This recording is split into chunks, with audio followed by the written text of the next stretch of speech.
आखिरकार बहुत ही मेहनत करने के बाद एक सॉल्टी यानी कि पहाड़ी सॉल्टी तैयार हो चुकी है।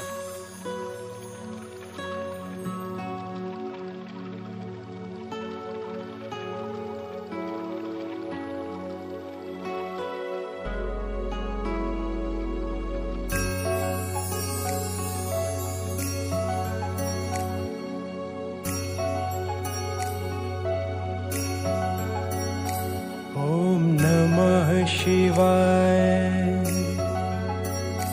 ओम नमः शिवाय। ओम नमः शिवाय। ओम नमः शिवाय।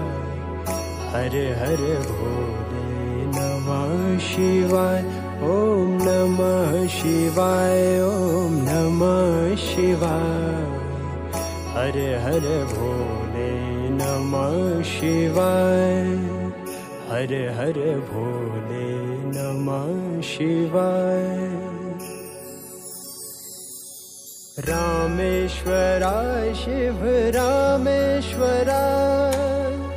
हर हर भोले नमः शिवाय। रामेश्वराय शिव रामेश्वराय। हर हर भोले नमः शिवाय। गुड मॉर्निंग दोस्तों, क्या हाल है आपके? आई होप स्वस्थ होंगे, मस्त होंगे, जहाँ भी होंगे व्यस्त होंगे। अभी आपने जो शॉट देखे वो मंदिर के थे। आज सावन का पहला सोमवार है तो सभी लोग मंदिर में जाके पानी वगैरह चढ़ा रहे हैं और भगवान जी से अपने और अपने परिवार की खुशहाली के लिए प्रार्थना करते हैं।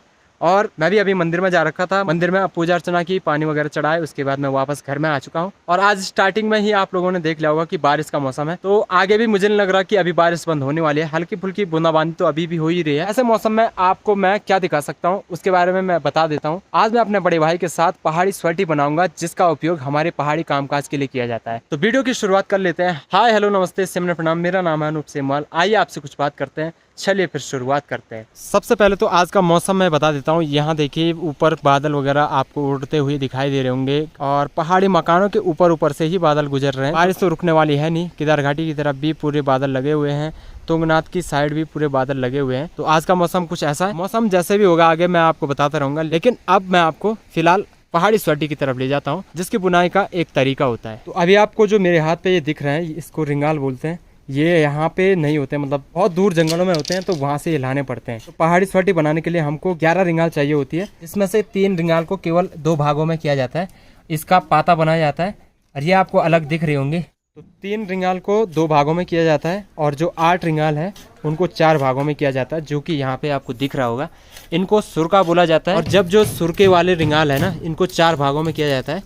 उसके बाद इसमें जो भी हल्की फुल्की गांठ होगी उसको इस थमाली और इस लकड़ी की मदद से हल्का सा रंदा लगाकर वो गांठ अलग की जाती है, जिससे कि इसमें लचीलापन आ जाए और इसको हम स्वेटी बनाने के लिए अच्छे से यूज़ कर सकें। अगर ये स्वेटी बनाने ना तो इसमें लगभग कितना समय लग जाता है?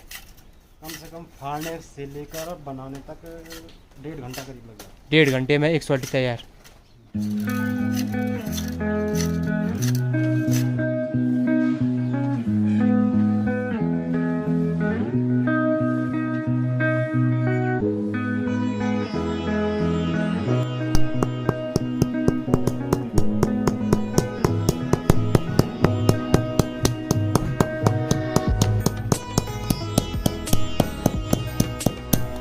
तो पहाड़ी स्वेल्टे का जो मेन बेस होता है ना, वो बहुत मजबूत होना चाहिए। और उस मजबूत बेस बनाने के लिए ये जो पाते हैं इनको ऐसे हथौड़ी से पीटा जाता है, जिससे कि ये और लचीले हो जाए। और जब हम इनको घुमाएंगे, इन पे सुरका लगाएंगे, तो स्वेल्टे की बुनाई भी बहुत अच्छे से हो जाए। और अभी हो गई है बारिश बंद और स्वेल्टा मेकिंग के लिए हम आ रखे हैं छत पे, क्योंकि एक खुली छत चाहिए होती है बेस बनाने के लिए। तो अब स्वेल्टा मेकिंग का काम शुरू करते हैं और आपको भी बताते हैं कि कैसे कैसे स्वेल्टा यहाँ से तैयार होता है, पूरे बेस से लेकर और ऊपर तक।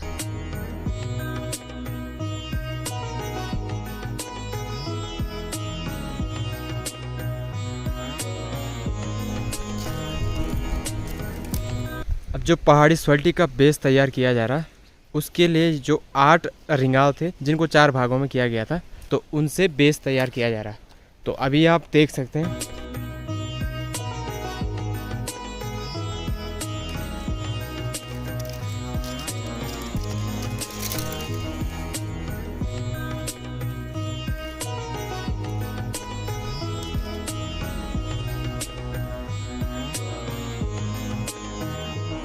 ये बेस तैयार हो चुका है।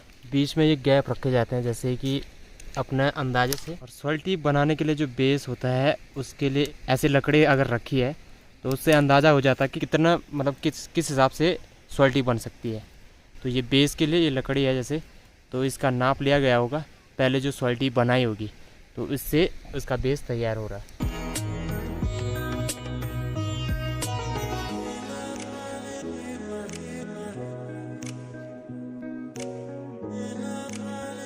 बेस बनाने के बाद एक पाता ये लगाया गया है और दूसरे पाता लगाने की जो अब जद्दोजहद होती है ना, ये सबसे मुश्किल होता है ये वाला पाता। इसमें आफत इसलिए आती है क्योंकि जब ये सुर के ऊपर करने होते तो इसमें ये टूटने भी नहीं चाहिए और सही से बुनाई का काम भी होना चाहिए।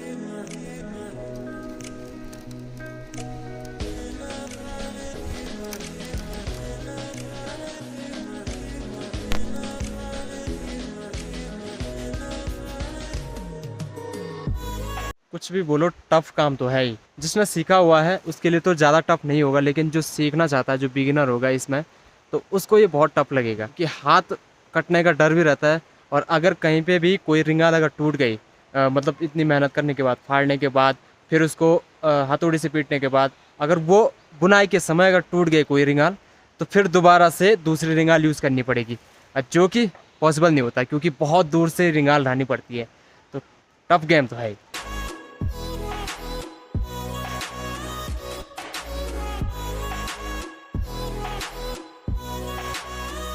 पहला पाता लगने के बाद और दूसरा पाता लगने के बाद अब एक्चुअल जो शेप है ना, ये आना बैठ गया है सॉल्टी का, ये आप देख सकते हैं।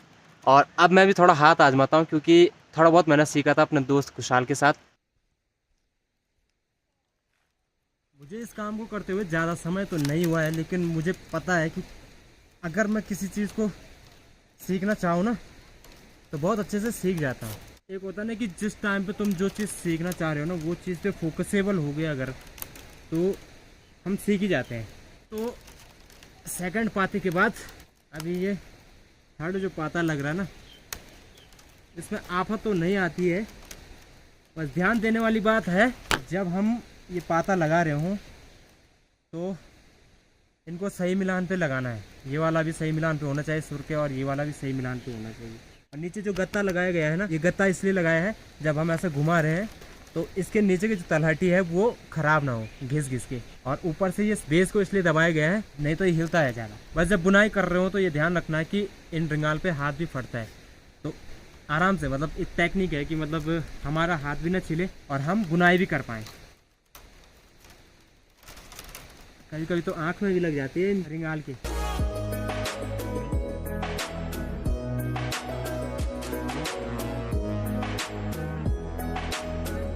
मतलब जितनी देर में मैंने एक पाता लगाया ना, उतनी देर में जिसको आता है ना बुनाई, तो वो लगभग पूरा सोल्टा ही बना देगा। अभी बारिश फिर से स्टार्ट हो गई है, तो अब जितना काम बचा हुआ है ना, वो हम बरामदे में भी कर सकते हैं।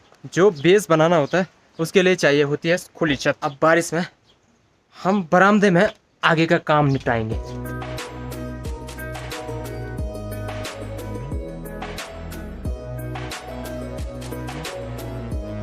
तो अभी लगभग पूरा काम होने वाला है, सॉल्टी का लास्ट पाता लगने वाला है और उसके बाद सुर के सारे जाएंगे। वो कैसे सारते हैं उसको मैं आगे बताता हूँ आपको। सॉल्टी का पूरा शेप तो तैयार हो चुका है। इसके ऊपर जितने भी आपको ये रिंगाल दिख रहे हैं, इन्हीं को हम सुरका बोलते हैं और इनको नीचे ले जाना है बेस पे, जिससे कि ये और मजबूत हो जाए, कुछ इस प्रकार से।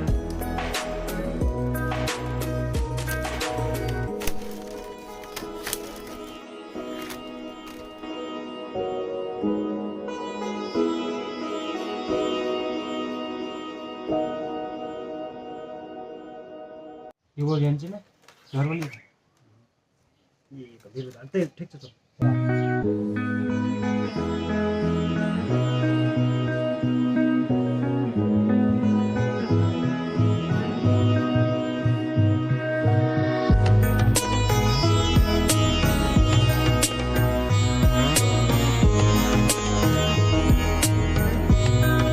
आखिरकार बहुत ही मेहनत करने के बाद एक सोल्टी यानी कि पहाड़ी सोल्टी तैयार हो चुकी है। अब इसका उपयोग क्या होता है मैं आपको बता देता हूँ। इसमें हम खेतों से हरी घास ला सकते हैं, जंगल से सूखे पत्ते ला सकते हैं, खेतों में गोबर डाल सकते हैं। इसका उपयोग ऐसा होता है। बाकी अगर कभी कोई सामान ले जाना होगा इधर उधर, इसमें डाल के हम ले जा सकते हैं।